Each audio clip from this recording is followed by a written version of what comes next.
Where do I begin? Where do I begin? I know I'm a Mavericks fan. I know, and I can't believe this is irritating me as such. But we just want to see good playoff basketball, and I can't believe that some of the stuff that I'm seeing. I can't believe some of the stuff I'm seeing. These guys are getting away with, because these are the moments that are a matter of winning and losing the basketball game.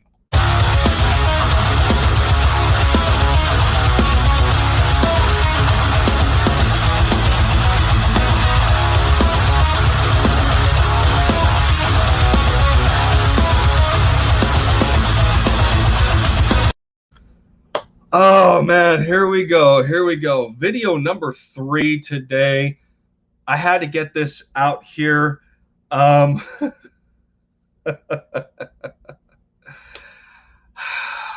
know, Sixers fans, man. I'm in the same position as you are right now.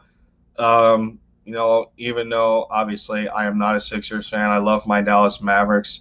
For what it's worth, yeah, I used to be a Sixers fan until Allen Iverson retired, because I followed the career of both AI and Dirk Nowitzki when Dirk came into the league later after AI did. AI was my hero. The only answer to the question you guys already know as Sixers fans, but as soon as he retired, I continued to follow Dirk's career, and I fell in love with the Dallas Mavericks ever since. But what is going on, everybody?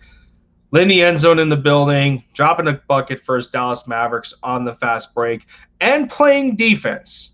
And I say and playing defense because the Sixers still didn't manage to do that. They still didn't manage to do that. Outside of offensive deficiencies, outside of moments where buckets are needed and they can't deliver. Defense is what killed the 76ers in Game 7, especially in the fourth quarter. And I'm going to explain to you why. Before we get started, man. I love to have you a part of the End Zone fam. I am currently at 128 subscribers. I would love to get to 200. I don't exactly have a goal for that. I mean, I'm just dropping videos, man. I'd love to have you a part of the End Zone fam, of course. All you got to do is hit that subscribe button so you can join me on the quest for hitting 200 subscribers, 20% away from the number 1,000. Unbelievable numbers we're thinking of here. But all you got to do is subscribe, hit that like button, smash it, whatever you got to do. Get me a part, help me in the algorithm of YouTube, get these videos out there. And smash the notification bell, man, so y'all know when I drop this content.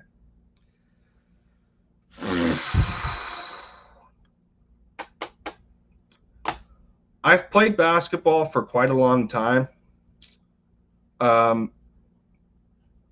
When you have a love of the game, sometimes it doesn't matter what fan of a team, like what fan base you are a part of. Sometimes it doesn't matter. Sometimes you just want to see good basketball, good playoff basketball. And yeah, teams make mistakes because nobody is perfect. But when you're making the same mistakes consistently, especially in big time moments when you need your guys to be able to execute, that's a problem. And I'm talking about this, in a matter of, the dreaded Game 7 for the 76ers, and they lose this series. They lose this series as the 1 seed. They lose it to the Atlanta Hawks, and, whatever. Shout out to the Hawks for getting it done. They took advantage. They took advantage of situations where they caught the Sixers slipping outside of Ben Simmons. He was horrendous. And, usage rates aside, I think in the last 3 games of the playoff series, I think Joel Embiid had somewhere around 21 combined turnovers in 3 games. You can't have that as a center. You got to be able to protect the ball a little better. There's enough blame to go around, but I feel that Joel Embiid and Luka Doncic are in the same veins right now because, as superstars of their respected teams, they end up getting all the blame when their team loses. But for the Sixers, it's different because they got Ben Simmons, they got Joel Embiid, they have Tobias Harris. Two of those players are on like max tier contracts. Ben Simmons is already on one at 24 years old. I'm not trying to make some of y'all, get sick in the mouth over it, but that's I get it. Okay. I'm trying to bring up other points here to not just soften the blow, but I'm trying to understand, other points that happened in this game that no one's necessarily touching on. And I'm going to bring up an example here, and then there's plenty of examples. But okay, for those that were a part of the watch party stream with me over the weekend, I believe it was over the weekend or going into the weekend, something like that. I had a watch party breaking down Game 6 of the Sixers and Hawks, and we broke down the fourth quarter. Well, YouTube decided to take that down due to either spam or copyright or whatever it was. I have a subscription to NBA League Pass, so I'm not sure what rules I actually broke in displaying some of the game footage, but it kind of pissed me off because I brought up some excellent points, and I hope that I can do the same this time without it getting cracked down on. So, YouTube, I'm not trying to do anything bad here. I'm just talking basketball on my channel. Please leave this one alone. I hope I'm not doing anything wrong. I want to get into this. Kevin Huerter, although he had 27 points, Kevin Huerter did not score up until in the fourth quarter. I only broke down the fourth quarter because that is the money quarter. That is the quarter where you lay all your chips on the table. That is where you give the best of your best. That fourth quarter is about which team wants it more than the other. Okay? Kevin Huerter in the fourth quarter did not score a basket up until the 6.5-minute mark. Trae Young did not score a basket up until the 6-minute mark. Up to that 6-minute mark, Trae Young was 2 of 19 from the floor. 2 of 19. Yes, you heard that right. He was 2 of 19 with 11 points. Most of his points, I believe, came from the free throw line. Fair to say, with that point total, lack of field goals made. Okay, we got that established. I believe in some right mind that as soon as Seth Curry was inserted into the game, that's when things started going downhill for the 76ers. And I'm going to explain to you why. We're going to get into this right now. Okay, so here we go. We're at the 5:20 mark here of the fourth quarter. Sixers and Hawks are in a tight game. Up until this mark, they're tied at 84.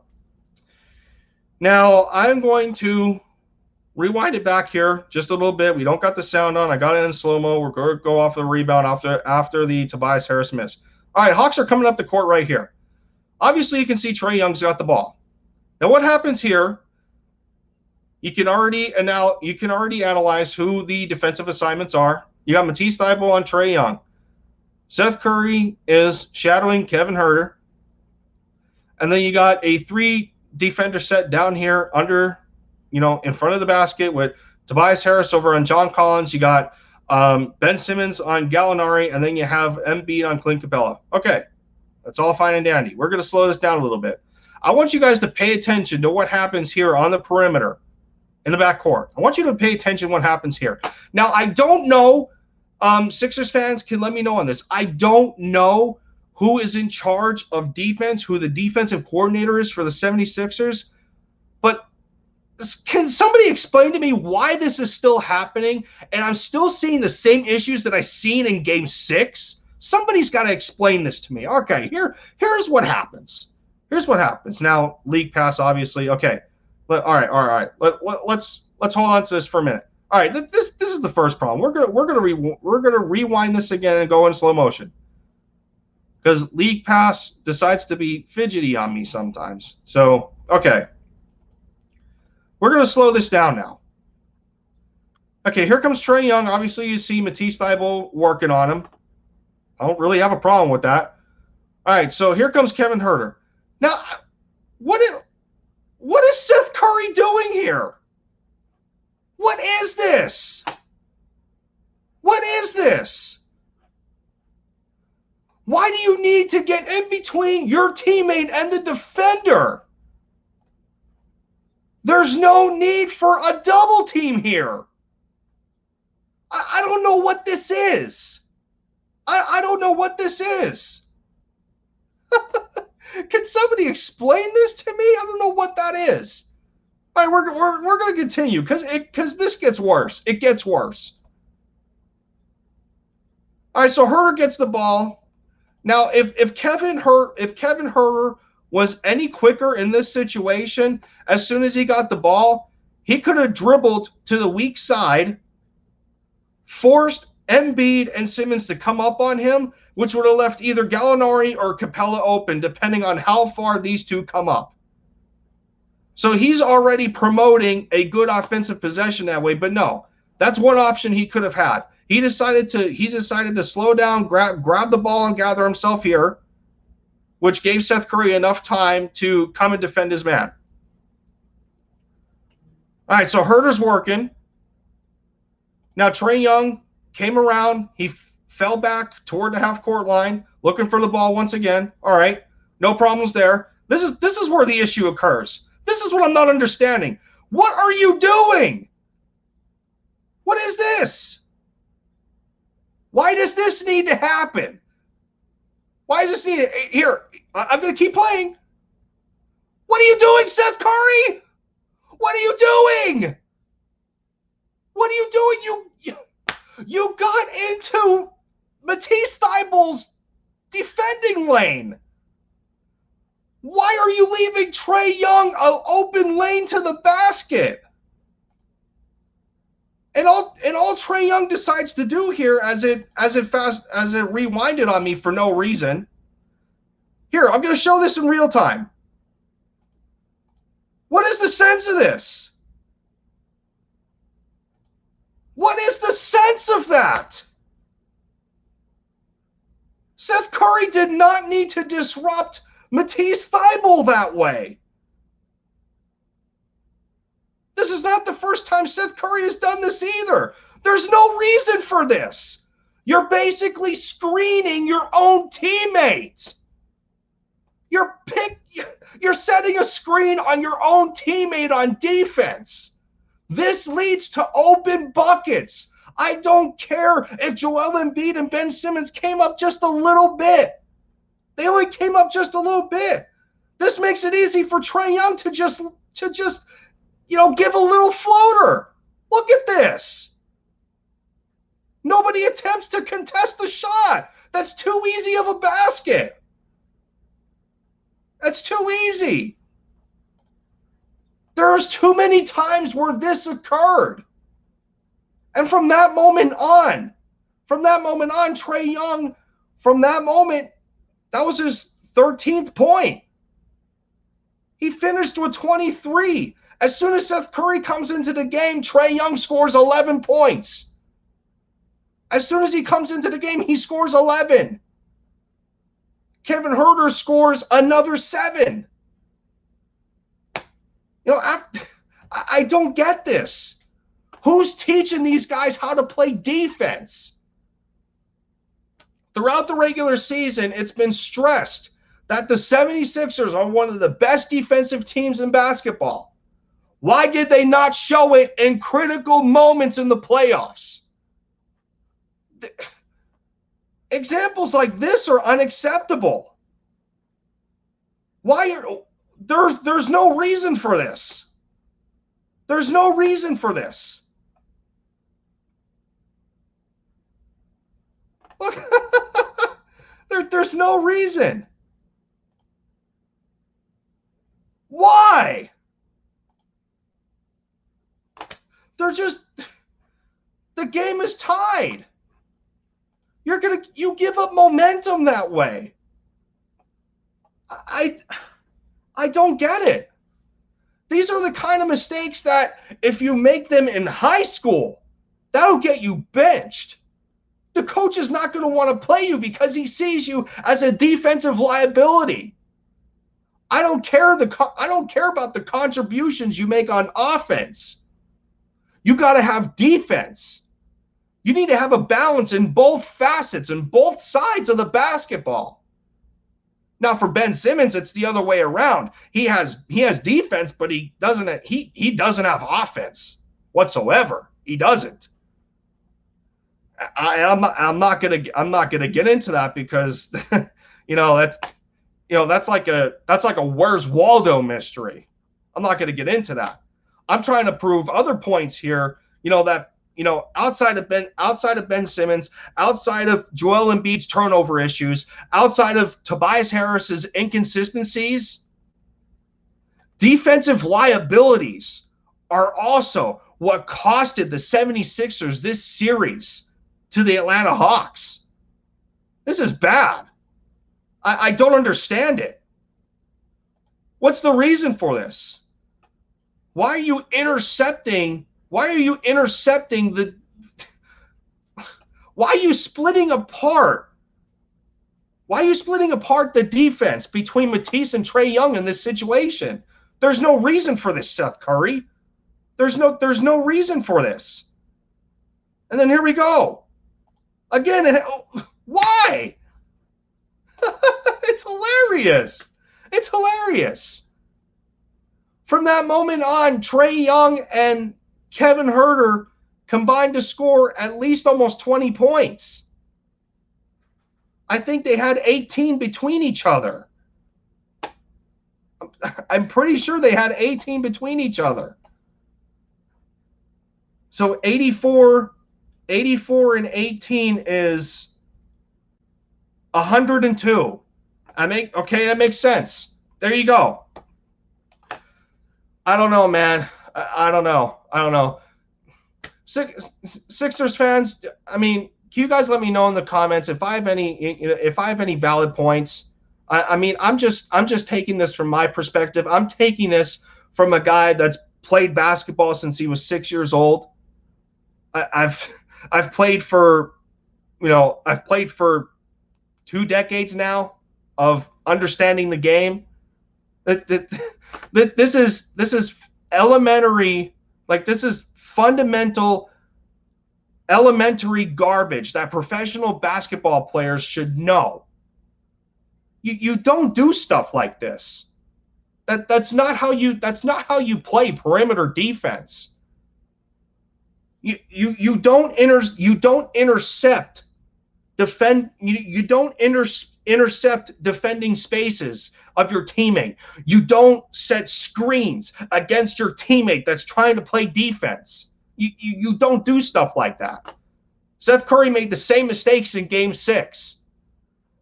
Korkmaz made similar mistakes. And a lot of these mistakes also tailor to the fact that these guys are playing the weak side of whoever they're guarding. No, you don't play their weak side. You play their strong side. You force them to their weak side. I don't. And yeah, there's situations where you don't play to their weak side. Like there was a play in this game earlier in the fourth quarter where I think it was either Seth Curry or Shake Milton was playing the weak side of Kevin Huerter. He gives him baseline for a quick jumper, a quick mid-range jumper along the baseline. Those are give and take situations. But there were so many instances of these guys playing the weak side on defense, giving giving the guy they're guarding a driving lane to the basket. Trae Young feasted on them with floaters in those situations. Herter got whatever he wanted. The same Kevin Herter that put up a goose egg in Game 6, he dumped 27. It's more to offensive deficiency. It's more to not being able to take care of the basketball. It's more than Ben Simmons limiting himself for no reason whatsoever, whether he has talent or not, because that is a mystery in itself. Maybe he does have talent and he's not displaying it. Who knows? From what I'm hearing, Sixers fans don't want anything to do with him anymore.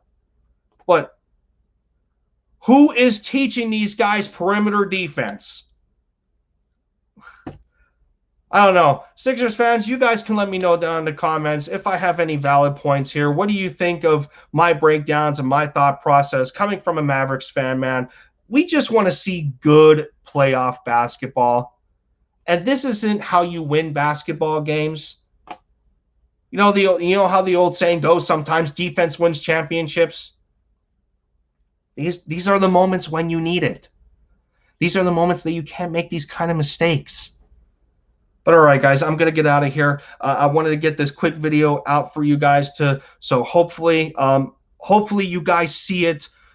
This is what I was trying to express in my watch party in Game 6. I really hope that you like this mini breakdown that I gave y'all. If you would like to see more, please let me know down in the comments. Basketball was my first love. I love talking about it every single day. If I could play it every single day, I would. But like Joel Embiid, I have knee problems too, but I'm trying to work around them. And yeah, man, that's going to be it for me.